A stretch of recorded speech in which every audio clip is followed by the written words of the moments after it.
What's up, everybody? BC here. Welcome back to another episode of Supreme Being. I wanted to do this episode today kind of on a different note, and as I look back, every once in a while, I reflect to see, kind of what can be changed, what could have been learned, and what I can pass on. And I wanted to do an episode today where I kind of describe maybe, 4 or 5 things that looking back maybe into my 20s or into my past, things that maybe took me a while or too long to learn, or things that I failed to do that I think I could pass on to other people to do. Some you've heard before, but some I believe that you haven't. All right. So let's begin. The first thing that I wrote down here is we tend to do this early on, and we lack this because it's boring, right? Especially when you're younger, and it's to really have clarity and plan, right? Let's say you're listening to this and you're like 20, 25, you think life is forever. You're so focused on now. But when people ask you, or I ask you, next year, what do you want to do? Next 5 years, next 10 years? To a lot of people, they're like, well, I can't even think that far. Well, that's a problem. That's a problem. Now, although that's not the only and most important thing, it is very important because you're being led somewhere by your thoughts and actions on a daily basis. And if you're not in creator mode and actively involved in that process, where you're being sucked into a different plan, because you're definitely on a plan, you're definitely in the game, but whether you're in control or not is up to you. And that's something that I think a lot of people take for granted or don't realize how important it is. So back when I was, 20, 25, I didn't give a shit. I just wanted to play basketball and do my thing. But looking back, aside from aspirations in basketball and the levels that I wanted to make it to, I really didn't pay much attention to my life besides that. Now, when I took that power and that control into my hands and into my grasp, in my later 20s, I got into, the real estate game when I was 27, right? I'll be 35 now. Man, this technology to me was like new. It was just mental technology. But to me, I was like, wow, like the power of the mind and having clarity and this and that. And, this is why you're told to be very specific about what you want to get, have the vision board and all that stuff, because when you focus on those things, right, you'll tend to do more and put yourself in a position to get that, right? The power of the word now, the catchphrase, the buzzword is a manifestation, right? Law of attraction. That's what people talk about. But in reality, it's really, aside from all the silly marketing words, let's look at the simplicity of it. We've all met somebody who, maybe that little kid who's so dead set at even age 5, I'm going to be an astronaut or a doctor or whatever it is. And then you follow them and they become it. Well, that kid made a decision and he obsessed about it and he focused on it. And all his time and energy and effort and focus was on that. Nothing else mattered except that and whatever else was on their plan of attack. So the moment that I really keened in on that, I obviously did it with basketball and made it very far. Now, when I switched over to getting into sales and real estate, you fucking cat. Motherfucker. Man, you're an asshole, man. Anyways, yeah, my cat just climbed on me and dug his nails into my leg. Anyways, when you do that, and when I started doing that, very quickly I started seeing results. It was crazy. It was crazy how quickly it happened. And then all along, I'm like, man, I waited how long to understand this? Like, I had done it before, but I waited this long to understand the simplicity of this and the power of this. So again, you're listening to this. Look at every area of your life. Wherever you're suffering or not getting the results that you want, I guarantee you're missing this piece in particular. Like when someone says, and we'll wrap up this point like this, well, I want to make money. Well, your mind could find 5 cents on the ground while you're walking and boom, that goal's been accomplished. Why? Because you weren't specific. But if you say, I want to earn in the next 12 months $1.8 million, okay, that's a little different. It's more specific, right? Now the plan and everything gets constructed around that particular thing that you want and that claim that you made and what you spoke. That's how important that is. The more razor sharp and precise that is, when you now decode that, when you now reverse engineer and do all the things that you're supposed to do, it now becomes a goal that can be and will be accomplished. Okay? That's number one. Man, here's number two, and this is a big one. My mistake that I made was not prioritizing Check this out. Not prioritizing my fears, not prioritizing my insecurities. That's a big one, because a lot of people say, well, why would I prioritize my fear or my insecurity? Because that's exactly what you need to tackle. That's your weak link in the chain, and you will always be held by your weakest link. You've heard that saying before. But for you as an individual, that's the thing. So what is your fear? What is your insecurities, right? You don't have to tell me or tell the world, but tell yourself. Become clear. Stop sweeping that shit under the rug and fix it. For many people nowadays,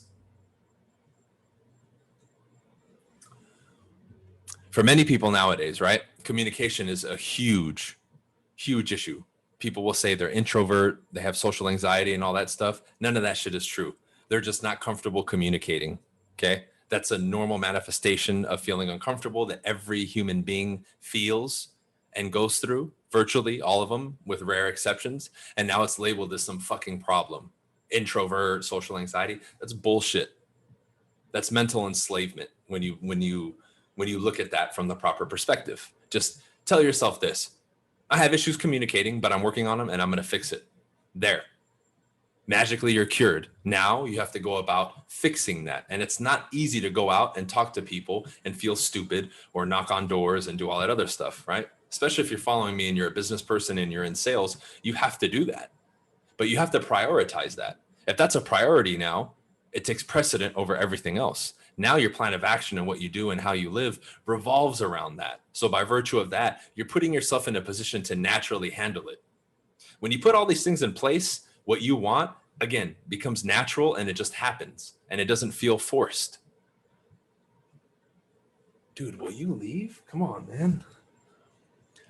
It will happen because you're using that mechanism how it's supposed to be used, right? A lot of people think that all these things and working on these things is so difficult. It's not. It's extremely simple. It's like putting all the pieces to the puzzle together. But right now you're using pieces from a different puzzle and trying to figure it out. It's not the way it works, right? But we all have to sit there and literally prioritize these things because what you want is on the other side of that. And the communication one is huge because that's going to help everybody in everything. Life is literally communication. But think about some of these other things. How many of you maybe want to do stuff on social media, but you have the social issue, or you have fear of public speaking like most people? Well, that needs to be a fucking priority. Or you're bullshitting yourself. You don't want to be some social media star or some touring speaker. You're just saying that shit because it sounds good. But until you start prioritizing these things, and I mean genuinely prioritizing that shit to where if somebody asks you, like, what are you working on? You say that, oh man, right now I have social anxiety, right? If you want to call it that. And I'm tackling that shit. I'm grabbing the bull by the horns. And in 6 months from now, I'm going to be a different beast. Whoa, that'd be cool to hear that in conversation. I'm sure you would admire it if somebody said that. And you'd be like, good for you, because you're ballsy to do that. Because most people don't have the balls to admit it, number one. But number two, they're not actively doing something about it. So prioritizing your insecurities, fears, however you want to label it. Now, although that can sound in a sense very cliche, we realize that we're not doing it. We'll say that we want to work on it, but then when I talk to that person a year or 2 years or 3 years later, they're still working on it. Motherfucker, you're not working on it. You're just saying that so you sound cool, but you ain't doing shit. That's why I love documenting stuff on social media, because it's a measure of accountability. If I was bullshitting for years, eventually it would catch up to me and people would say, dude, you've been preaching all this shit, but you're in the same spot. You haven't gotten better. You cannot follow me for more than 12, 24, shit, even a couple months and not say, damn, everything this dude is saying is true. He lives by it. He demonstrates it, because that's what it's about. But I prioritize this shit and it's important to me. What else matters? It's not what's on fucking Netflix and all that other shit, or what's happening in politics. None of that shit is priority to me. Even if I discuss it, this shit is priority to me. And when you have the proper priorities, you'll start getting the changes that you want, but your priorities are all fucked up and twisted. Here's another one. I made this mistake a lot. Okay. And it wasn't until recently that I really, had it click in the last couple of years. You attempt to filter everything and fix and attack everything outside of you instead of focusing on yourself, right? Maybe you're in a bad mood. What are you doing? You're changing the music. You're complaining about the person next to you. You're looking at your environment. Oh, this room is just not for me. You look and blame and point the finger at everything except for going within you and handling it. Why the fuck do I not feel good? Because I have my moments of that too, that shit starts pissing me off and I have to kind of correct myself, right? But I immediately go in. I don't look out at all. I handle in first before I ever look out. How about with people in your life?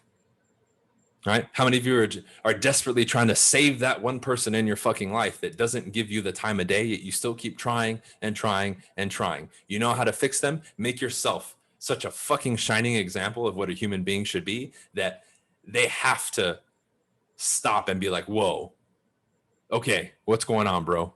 Like, you've made changes. Like, what the hell? I need to make a change. Then you can say, are you sure? Okay, come with me. That's how you do it. Not by trying to force it down their throat.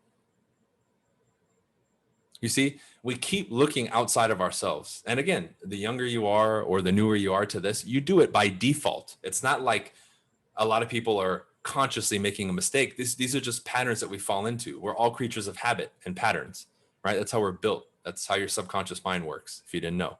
It wants to shove everything into pattern so it doesn't have to use your conscious attention as much, right? And your subconscious mind can handle a lot more than your conscious mind. Anyways, I don't want to get off topic.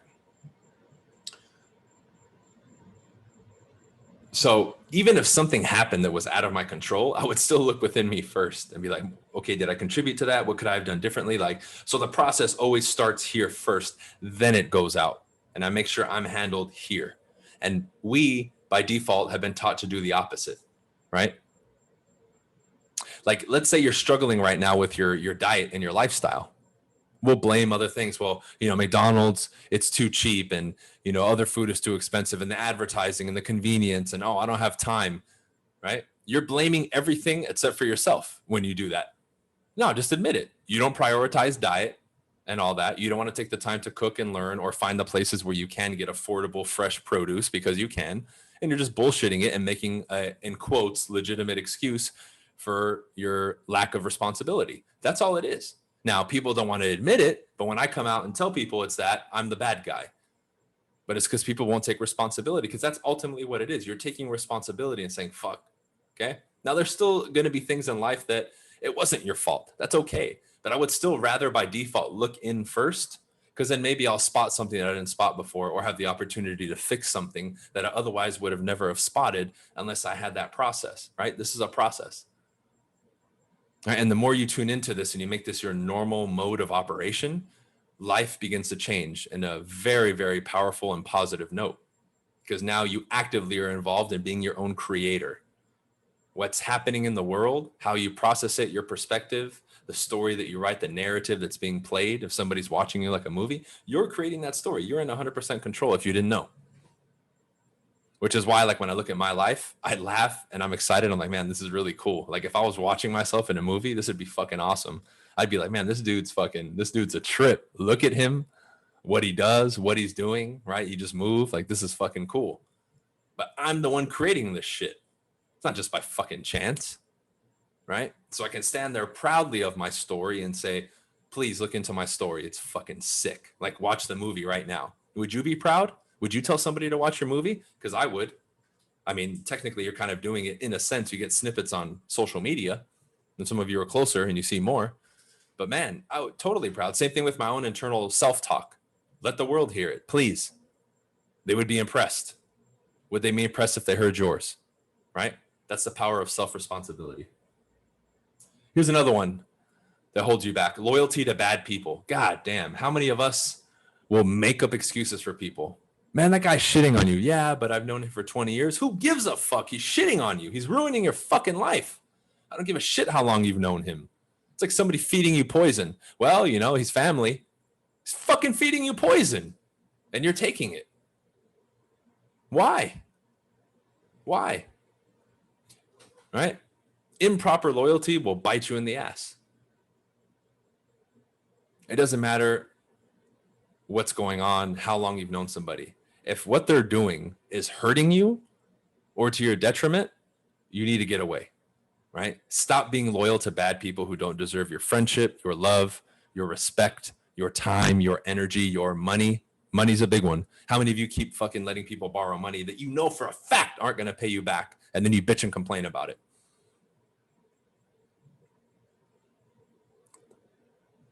Isn't that ridiculous? But you know who's to blame? You, the person staring you in the mirror. That's it. There's no one else to blame but yourself. And you have to accept that. Now, it's a tough pill to swallow. And people will try to shame you and guilt you if you don't give them money and, oh, well, we've known each other 20 years. How are you going to leave me? Motherfucker, because you're a terrible person. That's why I'm leaving you. No ifs, ands, or buts. I'm trying to better myself, and literally every step of the way, you're trying to stop me. Now, if you don't see it, that's fine, but I'm getting away from you. If you change, maybe you can come back, but I doubt it. That's not bad. That's not being ruthless. That's, hey, I'm not going to let you shit on me, which everybody has the right to do that. We should never allow anybody to shit on us like that. But we do. We put up with that shit. And then when people like ask, we'll tell a story defending the other person that's shitting on us. Like, isn't that a trip? Isn't that a trip? This is why, like, in regards to even people who talk shit about me, because I know it still happens. I don't pay attention to any of it. I don't really care. But you know what I say to shut that shit down? It's kind of funny, especially in the real estate world. I say, look, if you're listening to this and somebody in the real estate world talks shit about me and you hear it, ask them this question. Number one, how come you're not saying it to his face? Because they never do, right? Like cowards, they just make videos or little offhand comments to people. But number two, ask them this question. Do you run a nationwide real estate team? And when they say no, tell them, shut the fuck up. Right? Now, I know a lot of people who will sell out in my position to appease those people. I don't give a fuck about them. If they're haters, fuck them. I don't give a shit. Because I've always had haters from day one, and I'll still have haters until the day that I die. Not a problem. Not a problem. All right? But I'm never going to be loyal to them or do things for them. Stupid. But that's literally what you're doing. You're doing and being loyal, doing good things and being loyal to your haters, literally. It's crazy. Here's another one, and this one can be kind of sneaky, even though it's obvious, is you're too worried about being cool or being perceived as cool. Now, you thinking you're cool is the only authority. That one is okay, because if you don't think you're cool, that's kind of sad, right? Like, you really need a lot of help in the self-esteem department, right? Like, you really do. I don't care what anybody tells you. You perceiving yourself, knowing yourself, you should be able to say, I'm pretty fucking cool. I think I'm cool, for sure. Fuck that. I know I'm cool. I don't give a shit what other people think. But think about how much we do to appease other people and to, like, even on the low key, impress them. Like, what I'm referring to here is that one that we even try to fool ourselves about. Not the obvious one, not being the douchebag, taking the pictures in front of the cars. That shit's obvious. I'm talking about the one that's like a dirty little secret that you have that you don't tell anybody about. That's the one I'm talking about. Because then only you know about it, yet you suffer because of it. Because you know you're doing it for them, but then you pretend like you don't. And everyone's like, oh, you're so cool. You don't do shit for anybody else. But deep down inside, you're like, well, yeah, I do. I just don't show it to you. Right? I used to be like that as I was breaking out of this shit years ago, of course. But man, you gotta pump the brakes on that one, because it eats away at your soul. Whenever you guys are doing things for other people just for the sake of like recognition, you become a slave to that, right? You become the effect. And whenever you're the effect and you willingly put yourself in that position in a bad way, you're going to suffer. Because now your happiness, your fulfillment is dictated by, again, the level of attention that you're getting and the type of attention that you're getting. Because if a lot of negative attention comes from that, you're going to be beating yourself up and you're going to be susceptible to it. Two sides of the same coin, right? So that one requires a little bit more internal analysis, because a lot of the shit that we have fooled ourselves into thinking that we do for us, we don't. We're doing it for other people. You're doing it for another person, but not in like a charitable way. You're doing it just to fucking get brownie points or get likes or have that one person speak highly of you, when it's coming from a very supplication type of position. Right? It's not coming from a good place. It's coming from I'm doing it for just the attention. And basically you're being a little bitch, for lack of better words. Right? So I have more, and I may continue this on a different podcast, but you guys know I like to keep these episodes between like 20 and 25 minutes now. And I feel like if I keep going, I'm basically going to go off on a rant. So I appreciate everybody listening to this episode. Appreciate all the sponsors. Shout out to Team BC, my real estate team. We're in Texas now, if you didn't know. And our team is really just freaking slaying it, right? I mean, every day, 2, 3, 4 home sales. I mean, it's pretty crazy at this point, right? So shout out to everybody. If you're interested in joining, join teambc.com. Shout out to Modern Success. If you guys are interested in joining my personal coaching and mentorship program, it's open to real estate agents, non-real estate agents, any adult who wants to learn all the shit that I know. We've had about 2 people sign up in the last 24 hours, which is exciting. It's really growing. So I recommend you go there and check it out. If you like my stuff at all, my free stuff, you'll really enjoy Modern Success and you'll get an access to a different level and depth of information. That's for sure. You can find it on my website, briancasella.com, or you can go to the Linktree link in my bio on Instagram. Okay, that's it for this one, guys. Appreciate you listening. We'll see you on the next episode. Peace.